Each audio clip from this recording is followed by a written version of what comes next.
Go, go, go, go, go. That's it. So cool. Let's go. Go, go, go, go.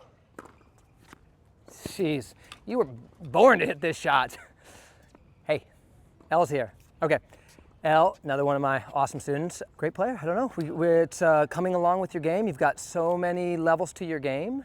And I think what we wanted to talk to each other, or we wanted to work on today is it's like with a lot of players that you've developed such a nice game from the baseline, right? And also your hands you're also coming to the net, and that's developing too, but you've got such a nice backcourt game. You've got a great serve growing, super cool technique. You're gonna see some of her technique. It's like her forehand's very like, it's almost, I told you before, it looks just like Sabalenka's forehand. She sets up, you think she's gonna pronate over like sort of a WTA style and then up into that position, and she sets a leg, and she's got really cool technique growing. But maybe the next frontier and the final frontier is taking some chances forward, right? Taking what you're getting people on the strike. You like to, she's doing great. She's hunting peak of bounce. I think that's been a big change from you, is a commitment to hunting peak of bounce. Commit to hunt peak of bounce. It is the way. Okay, so you're committed in that, and now what's happening is you're getting a lot more people in damage positions, and you're finding yourself a little bit inside the court more often, right? So you're in a lot more sort of offensive positions, and what comes out of that is that now we have to figure out how, like, look at bang. I like fighting a little bit as a metaphor. Formal fighting, like boxing in a ring, not like some street fighting, but you know, like you're boom, boom, you're getting someone. Often you get some, they're like this, but then they get a ball, they neutralize you, and they're back in the fight, and it's like it never happened, right? And so we got to we got them, we got to come up, and we got to finish the job. And so finishing the job is a place for so many people to improve and for you to improve. And today what we're going to talk about, hand development is looking great. We're going to talk about how to take the swinging volley, right? Which is that mid-court ball where we use our actual ground stroke on. It's now trendily called the drive volley by some people, but the swinging volley, okay? So we're going to talk about that, and we're going to get into how to do it and start looking for you to take those opportunities. Two things. One, today we talk about it and we try it. Two, it's nothing until you start trying it. It's nothing until you start taking those chances. Come over to this side and let's talk about how it, now before we go into it, is there anything like we don't have too much time today, but is there anything on your tennis mind that you have something that I've been kind of thrown out to anybody? If there's anything that you'd like to any question or anything that you want to get into before we do this? I don't think so. You feel good about this? Let's do it. So stand to the side for me and we're going to talk about it, okay? So let's look at like two finishing moves. Two finishing moves that come from the baseline. One, put a big strike on someone. Put them into the stretch. What do we do when we put them into the stretch?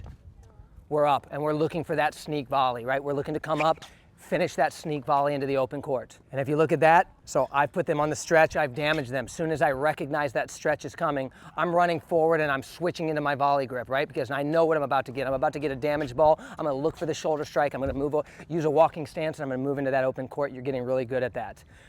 You need to start taking more chances. Your technique's getting very good at that, but you got to start taking more chances. You want to get in this stuff, you got to be willing to lose those points, and especially in our academy groups, right? That's the place to take more chances. So that's how that erupts. That erupts from, I'm here, I put someone to a stretch, I recognize it, I'm running forward. Now the swinging volley erupts from this play. Same thing, I'm back here, I'm exchanging with someone, right? But maybe I hit a shot that's good, I've damaged them. Maybe I've pushed them back, right? If you want to look at movement's basically like this. High-level movements like this, low-level movements like this. If you know what I mean, these are the two people. High-level movement, you little dance with them. Go get them, okay? So maybe you hit a shot where you create some damage on someone, but you can feel it's not a full stretch, and if you come forward, you're gonna be in trouble. So what do we do in that scenario? Especially, let's say we push them back. Let's just say, here I am, boom, big rounding ball, lands deep, they're going into a defensive position. What do we wanna do in that scenario? We wanna take a little space forward, exactly. We wanna take a little space forward. And what is one of the things that they'll often do out of that scenario? They're gonna say, nah, I'm gonna round you out of here, right? Which is smart. They get into this defensive position. Their job out of this defensive position is, I'm gonna create some height and I'm gonna play what I call the reset button, which is a high rolling ball to the middle. Djokovic still plays that ball. It's amazing. A lot of pros are gonna try to do something a little bit more aggressive. Djokovic is still like, you know what, I'm just gonna round you back, which means it's a viable play even at the highest order. So they're back here, they try to round you back. Okay, We got to play the defensive ball. But maybe we can say, no, I'm not going to let you do that. And we break out of this recovery position. We come up into a walking step and we swing on it. So that's how that play erupts, if we want to think about it, is that the sneak erupts when we've created so much damage that we automatically run forward. The swinging volley erupts when we take space forward on a defensive position in our opponent. They give us a floating ball. We say, we don't want to play your little defensive game. We come up and we swing on it. That's how it happens. It also happens sometimes like, again, we watch the pros, somebody will hit like a boom, big serve, and they'll recover, and the guy or girl will go into a stretch, right, and they'll float a ball, and oh, okay, well, I'll take it right there, boom. So it is a floating ball from our opponent when we haven't made the commitment into the sneak, the volley sneak. Make sense? So we're going to practice it two ways. One, let's just work on it. Let's just work on it from here, because this is typically about where we take it from, right? We take it from about here, and then let's work on moving into that shot. Elle's got the thing that you can't buy, and she's left-handed. She's a lucky girl. Now, in terms of targeting, we're in that green attack zone. So when it comes to the green attack zone, what are our targets? Yes, we want to take the left or right road, right? So, cool, we got the left road, we got the right road. Better you get, smaller the roads get, but these are great roads today, okay, for you to be working on. Look, you didn't even get a warm up, so don't even sweat it, okay? I'm gonna feed you some balls, you're gonna work on it, okay? We want this to be an open stance, yes, and what we actually want, it's not this is an open stance, although you can hit it close stance sometimes, and if you're, again, like I was telling the last kid, we've got a primary technique, and then we can bend it to our will, right? So if you end up, maybe you take it on the backhand and you come up into a closed stance on a swinging volley, I'm not gonna call the police or anything, it's fine, but in the end, our primary technique, especially on the forehand side, should be an open stance. And the reason is this, it's actually not an open stance, it is a walking stance, like a running stance, right? You're gonna end up, you gotta get to this ball. To take this ball, it's an opportunity, and most people miss this opportunity, or most people don't take it because, one, it's a commitment to take a ball in the air, right? Like we gotta, come on, we're getting strong out here. But two, like you gotta be fast. If you take a step over, I'm gonna do it right-handed because I'm no good left. So you gotta get up there and go, right? I do it close stance and Well, because close stance is tougher to set up there, right? You're in the run, and then you're gonna, not that it can't be done, but I think typically this is done in a open stance, walking stance, which is basically just run. You're just running. You run up, come on, you set it, boom, and then your natural inertia pulls you through that. So it's why we want to at least practice it in the open stance. And I wouldn't even say just practice in the open stance. What I would like from you right now is this. You're going to set the open stance, and then just go ahead and practice that walk into it, so that then when we move from that position, you're getting that play. We want to take this at the shoulder. We don't want to take it at the waist. Take it at the waist, you got problems. Take it above the shoulder, you've got to be gangster hands for that. But around the shoulder is where we want it. Let's go ahead and let's just go down the right road for now and have some fun with it, okay? Take one step back for me. Let's play it from a little bit deeper position, and let's go for it. Yeah, good, let's go. Set the open stance and walk in. There it is, good, let's go. Set the open stance and walk in. Wonderful. Hey, this is your warm-up. You're already doing excellent. Go set the open stance and walk in. Beautiful, come on. Good, let's go. Good, now some of these you gotta go get. That's it. And again, for you, you're coming here doing a video for me and you get no warm-up, and it's not fair. And you're doing wonderful. But you gotta go get it at the shoulder and walk into it. And I'm some of my feeds aren't perfect. Awesome.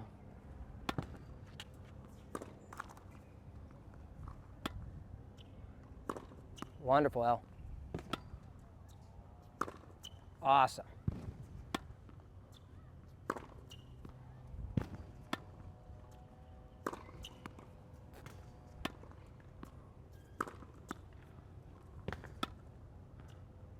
Just crushing it. Just crushing it. I told you I love her forehand. You see how cool her forehand is? Set it up. I'm telling you, it's just basically a mirror image of Sabalenka. She's up, and you think she's going to turn the head over and just like right into a lag. It's kind of like a hybrid of the two types of strokes out there, but very ATP style, and it's awesome.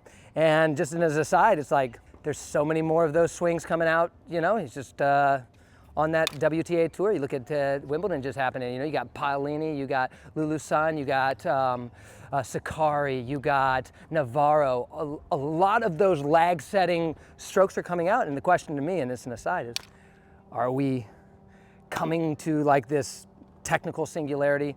I don't think so, but still, yours is awesome. That was a blathering bit of information from me. Here we go, back to business. Feel good about this? Good, take a step back for me. So now we don't have to go the full way back, but let's start moving into it a little bit.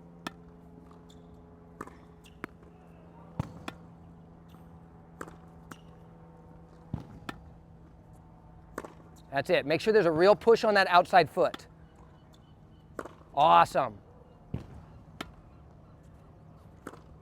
You like this, don't you? I love this shot for you. This is why I wanted to bring you in and work on this anyways. I love this shot for you because you got an awesome forehand. You're hunting peak of bounce. You're starting to hurt people. And you're getting neutralized too much. There's too many times that you put the pain on someone and then you don't get, there's an opportunity and you need to start taking more. And this looks beautiful. And so this is fun to hit too, right? You feel strong about this when you make this play. All right, let's do it again. Let's now take it from just inside the baseline. So I want you, so now you got to make the full move, okay? So now you're going to get the real float from someone. You got to come up and you got to make the full move. Let's just stay down the right road for now. Awesome.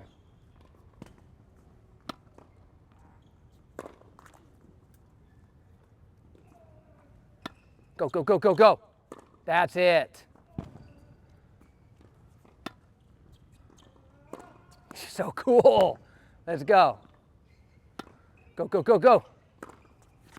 Jeez, you were born to hit this shot. That was awesome. I think we did a wonderful, that's wonderful. Why don't you try to take it the other way? This is the harder way, right? To change direction and go down the line, but let's just work on a few.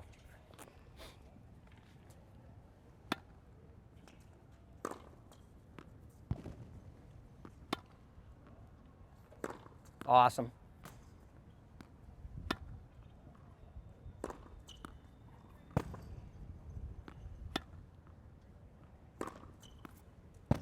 I mean, that was perfect. So, how you feel about that? Yeah. I think I love the shot for you, and I love the sneak for you too. You got the whole facet of the game. So let's start to use it, and let's start to see it, because in the end, it's a drill from your coach, but it's not real till you start taking some chances, and those chances are there. And they're there every week, and it's, you know, I was telling somebody today is that what we have to do is this, and if you listen to like the great players in the world, one of the constants you hear from them is, I want to improve. I want to improve. I want to improve. What is it about? Well, it's about improving. Go listen to Sinner talk, it's about improving. Go listen to Alcaraz talk, it's about improving, right? It's about continuing to refine the game. Same with you. So what I would like is one day a week that you come to group, you say to yourself, I'm getting to the net today. I'm going to take swinging volleys and I'm going to get to the net on the sneak, and that's what today is about. It's not about the win, it's not about the loss. Today is about making improvements in the front court, because that's a place that we're talking about a lot with you. Awesome job today. Thank you for coming in.